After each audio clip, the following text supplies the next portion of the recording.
We have a special video for you guys today because we are celebrating 50,000 of you joining us on our Prague adventure. It is a very symbolic number for us because 50,000 subscribers was our ceiling when we were starting the channel 5 years ago. That's the biggest amount of people we thought could potentially follow the channel about Prague, and we did it! So for our video today, I thought we should get to know each other a little bit more. It's about time, don't you think? 5 years, huh? We will also chat about our behind the scenes and other things like our opinions about Prague, so on and so forth. If you have seen our video, which is called something like One Day in a Life of a Tour Guide in Prague, you might know our backstory in terms of why we've started our own company, but I will just recap it quickly for you. We've been guiding for quite a while, but for a long time we also, meaning Václav, Nico and I, were working for the same company. That's how we met. And that company, I don't think it exists anymore. During COVID, they kind of collapsed and said that they're not going to reopen with us. So we essentially lost our job in 2020. So we had to start something on our own. And first we started with tours and then moved to also doing videos. So I wanted to talk about that because I don't think we've ever mentioned why we started making videos and anything about that pretty much. It's going to be different reasoning for me and Václav, for example, so I'll just first talk about myself. So the way it kind of works with me and historical videos, I can really get into the rabbit hole about a certain topic and then I want to share it. There were a couple of historical deep dives on our channel, for example, Lebensborn from last year, I believe. But the first ever topic I decided to explore was, funnily, prostitution. I don't know if I can say that word. We'll have to bleep it out. That was the video about historical brothels in Prague. So that was the first ever video that I sat down to write and research, and that's ironically the most viewed video on our channel, I think, till today. So I wanted to share a little bit more about behind the scenes of that video. I first got the idea about filming this video during my studies in the guiding school. We will expand on the guiding a little bit later during the video, but basically, if you didn't know, if you want to be a guide in Prague, you can attend a guiding school. It is usually 6 to 9 months long course. They have lectures every week, and then on the weekend you go out with a teacher. They give you these books. And that's the notes that you're going to be learning about all the buildings. So during one of these walks, our teacher just kind of like very briefly mentioned that one of the very famous buildings in the Prague city center used to be a brothel. And then she mentioned it again and again, and then in another place. And then basically I left that walk wondering, were there just brothels everywhere in Prague city center? That was my question. So I started researching it and fortunately found a couple of theses. So I read those and then found some other things, some books. I had a lot of fun researching it and I just wanted to share it. So that was my reasoning for making the first ever video for you guys. It was actually pretty difficult to make. I think we were filming it 3 times. It looks like it was filmed in 1 day, but it wasn't. Basically, we had no idea what we were doing. And also, it took us a while to edit it, or Václav. It took Václav some time to edit it. When we first made this video and showed it to our friends, they kind of looked at us in a weird way, like, why would you make a video about brothels in Prague? And then after some time, it kind of went viral in terms of like historical videos about Prague. We can consider it viral. Little pat on the back. And yeah, that was the first ever video that we made for you guys. How funny. Can anyone catch Milangeni? Oh, maybe somebody can! Is that our cameraman? It's so much easier to be behind the camera, because when you're in front of the camera, you can see all the people that are looking at you. I admire you, Valerie, for this. So yeah, hi, I'm Václav, the camera guy and the editor of the YouTube channel. Barely see me in the videos. Sometimes I eat the food that Valerie gives me. I'm passing it to Václav since it's his favorite thing. He looks very, very excited. I'm from Prague. I was born in about 2 kilometers this way, in Prague too, Vinohrady. And I grew up next to Vyšehrad, over there, until I was about 6 years old. Then my family was moving all over the city. And I work as a guide for 11 years almost. Actually, this year it will be 11 years. So during COVID, we were hit pretty hard by COVID because as tour guides, we had no job. I watched a lot of YouTube videos on how to make videos. Had to learn a lot about cameras, sound, which is my least favorite part of the entire filming process. We ended up being so lazy that we just use these microphones that we just hold, because every time we put it on the clothes, it keeps flapping on something, it keeps making weird like scratchy sounds. We just figured, you know what, who cares? Let's just hold the microphone. That's what Valerie is doing. Yeah, Valerie was talking about which videos she was excited about. So we are complete like a yin yang. I always tell Valerie, we should make this video because that's going to work. And Valerie is like, well, I don't like this video, so we are not gonna make this video, but that's okay. And we are trying to balance our creative inputs. Sometimes we make videos that would be helpful for people that travel to Prague, and sometimes we make videos just because we want to make them and we don't even expect them to do so well. I wanted to make videos because I like filming, I like editing, and I enjoy the whole creative process that comes together with it. And when we were thinking what to make videos about, I thought, well, we are tour guides, we know quite a lot about Prague, so why don't we make videos about Prague? Guys, we have Nicholas here. Nico had birthday a couple days ago, so please wish him happy birthday in the comments. And we just wanted him to say a couple of things. Maybe he can answer my question. So we've talked about how I met Václav and Nico, but maybe Nico can tell us how he met Václav. I met him in the previous company and immediately was bromance. Love at first sight. Václav is blushing behind the camera. Okay, so I know you guys, yeah, but we are just introducing you to the viewers of the channel. So Nico was in the first videos of our channel, and I think he should be more in videos. Nico, do you want to be more in the videos? Sure. Why not? Nico has a special talent, actually. He's an opera singer, trained opera singer. I studied opera in the United States, never pursue it. He loves it. And sometimes I do sing in the tours, yeah, a little parts. Right, so you have to get lucky and join one of his tours. Nico also has a very interesting reason why he ended up in Prague. Well, my grandparents emigrated to Bolivia, South America, in 1938, and they were working for Batia, the shoe company. And that's why, but they never taught me Czech. So when I came here, I started to learn Czech, and now I'm still learning after 12 years. Bloody hard language. So this is why we started making videos for Real Prague Guides channel, and now let's talk about the name of the channel, because somehow it turned out to be pretty controversial. That was not our intention. I think I was the one who came up with the name originally. I just thought it sounded catchy, and it has a cool abbreviation, RPG, right? But there are a couple of Easter eggs in that name. So firstly, why I settled on that name is simply because it is our official job title. So when we started the channel, Nico, Václav and I, we were colleagues, but all three of us also studied in the guiding school. We studied with Prague City Tourism, and that was again 9 months long course. We were attending lectures, and when you finish the guiding school, you receive a card that says that you are a Prague guide. So that was something that we all three shared in common, and I thought it would be cool to literally put it in the name. But then there's also the word real in it, right? Well, firstly, it's a pretty generic way to name yourself on social media. I think when celebrities create accounts on the social media platforms, they usually name themselves Real so-and-so or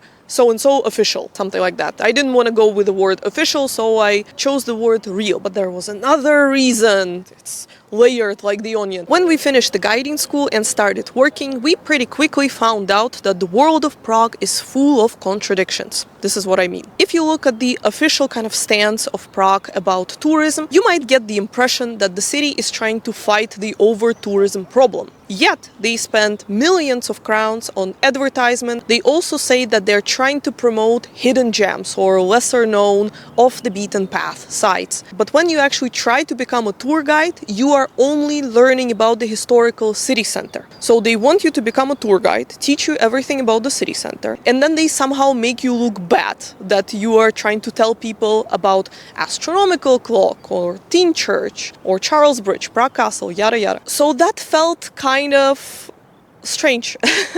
We felt strange about it. Sorry guys, we had to relocate to escape a strange company. When you film at the remote viewpoints in the Prague city center, you're bound to meet some people who are trying to get high. So let's get back to what I was trying to say before. Basically, we're kind of like the outsiders when it comes to big organizations in Prague. We don't have any friends in the town hall or magistrate. We don't go for beers with famous politicians and Hollywood stars. You know it, right? You can guess. But what I wanted to emphasize the most is that making videos for 5 years for you guys had actually brought us a lot, because we started as a teeny tiny company, just 3 of us, Václav, Nico and I, and now we grew to 15 guides. It's thanks to our friends who wanted to work with us and also other new people that we've met on our way who turned out to be great guides as well, and we were very lucky to get them to work with us. One thing which is actually pretty funny is that even though our channel is called Real Prague Guides, sometimes we meet our subscribers, you guys who are watching right now, and some of you are surprised that we really do tours in Prague. I thought that's pretty clear, no? From the name. Also, under every video we have our website and you can check it out and see that we really do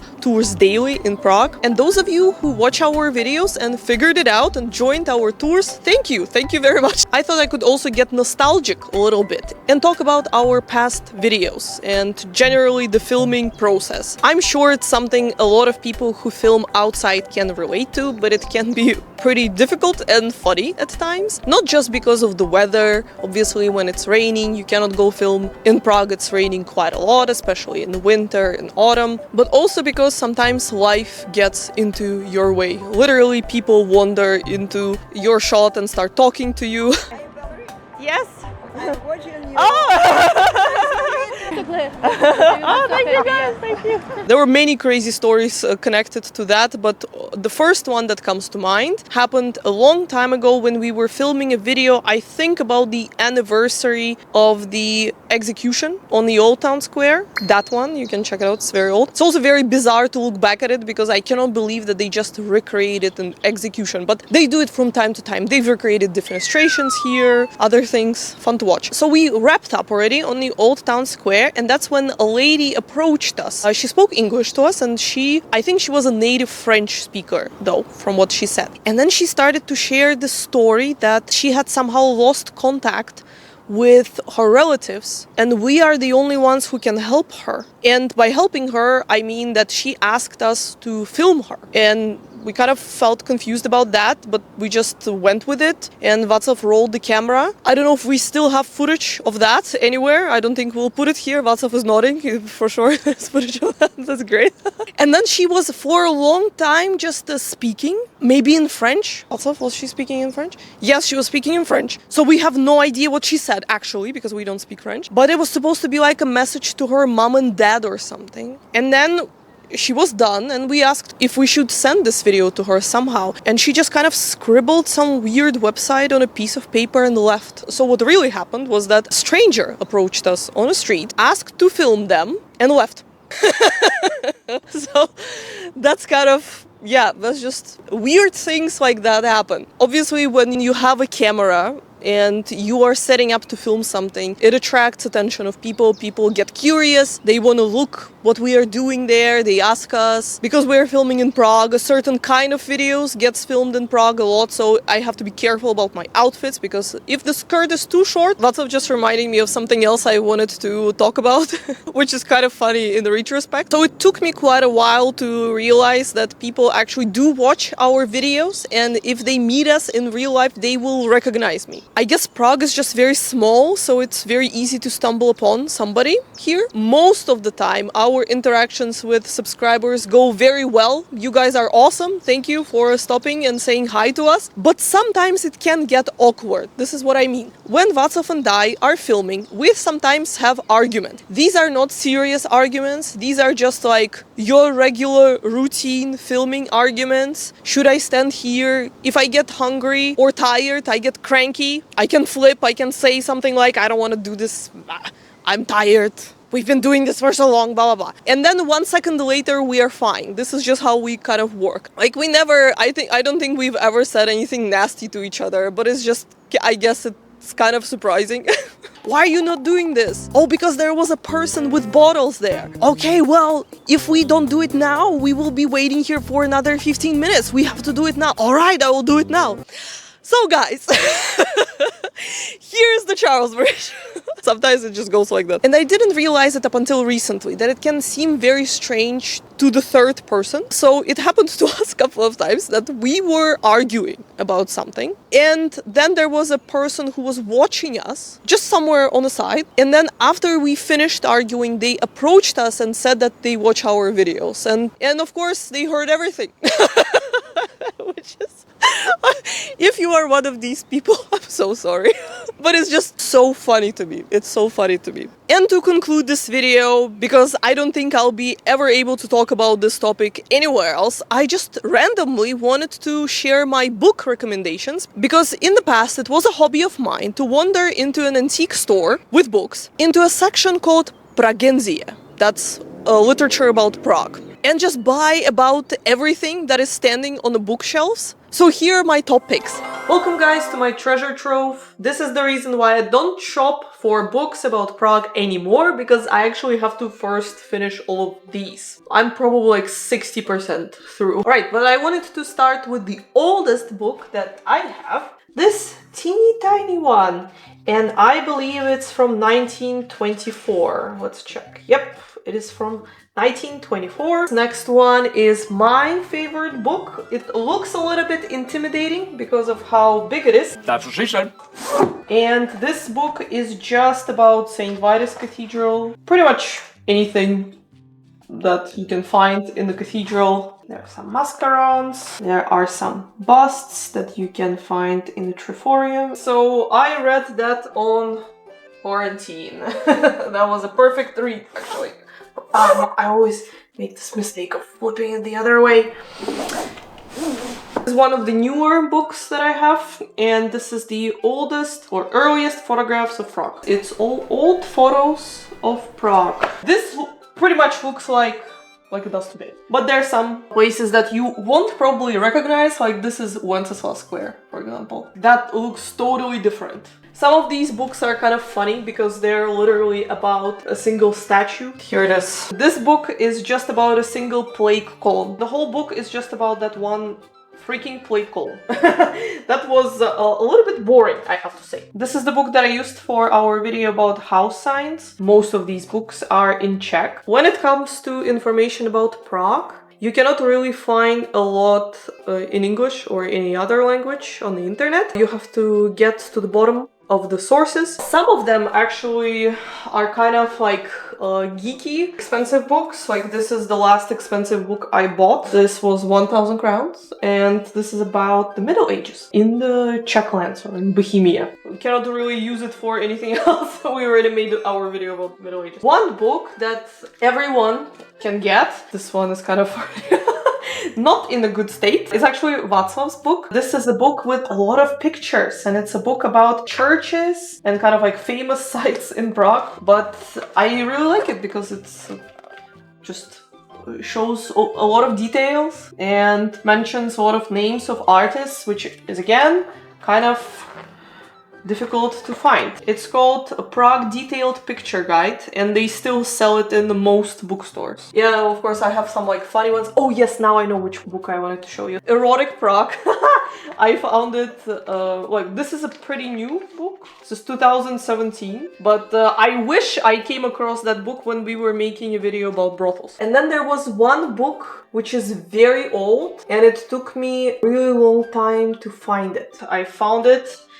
This was also very hard to get. So this is also pretty old. I didn't know that. I didn't actually look at the publishing date, but this is 1927. It's from a guy called Karel Ladislav Kukla, and it's more like urban legends, and it's called Pražské bahno. It is translated as like the mud of Prague, meaning actually the marginalized layers of the society and kind of how they live. That was extremely hard to come across. I actually have like a list of books that I would like to get one day, but some of them, I guess because they're so rare, they're very expensive. They're thousands of crowns. Found this book, which is the book that I used for my research about Franz Kafka, and you can see it here, right? I was taking notes. And it's a book by Max Brod, who was his best friend. What else can I show you? I have like a bunch of stuff about architecture and like weird specific things, which I love. For example, like Prague bridges. Or Charles University, Jewish quarter. I also found some notes from the guiding school. I think these are Václav's, but we had the same exact. These are our study books. This is Czech history. And this is Topographia. This is what I was talking about. It was all sectioned into different walks throughout the months of our studying there. We met somewhere, for example, this is the Royal Way. So we met at the Powder Gate, stuff about Powder Gate. Municipal House. Things about the municipal house. Who was the architect who did the mosaic? Who was the sculptor who did the sculptures outside? Blah, blah. And it just goes like forever and ever. On the exam, this is what you had to know. Like these were the basics. On the exam, one part of the exam was going out with a teacher, and then you had to take them outside, pretending like you are already a tour guide, and show them around and tell them this is the building, and then the teacher would sometimes ask you questions. Alright, I think I've rambled for too long now, so let's finish up this video. Again, thank you guys for watching our videos. We cannot believe that there are 50,000 of you actually subscribed to this channel. Sometimes people don't subscribe and just watch a couple, that's okay, but if you've been watching for a while, just subscribe already, just admit that you like me, okay? Just admit that you cannot wait till that second Sunday of the month and fourth Sunday of the month sometimes to watch our videos. Alright, just joking. Okay guys, thank you so much and we will see you in our next video. Bye!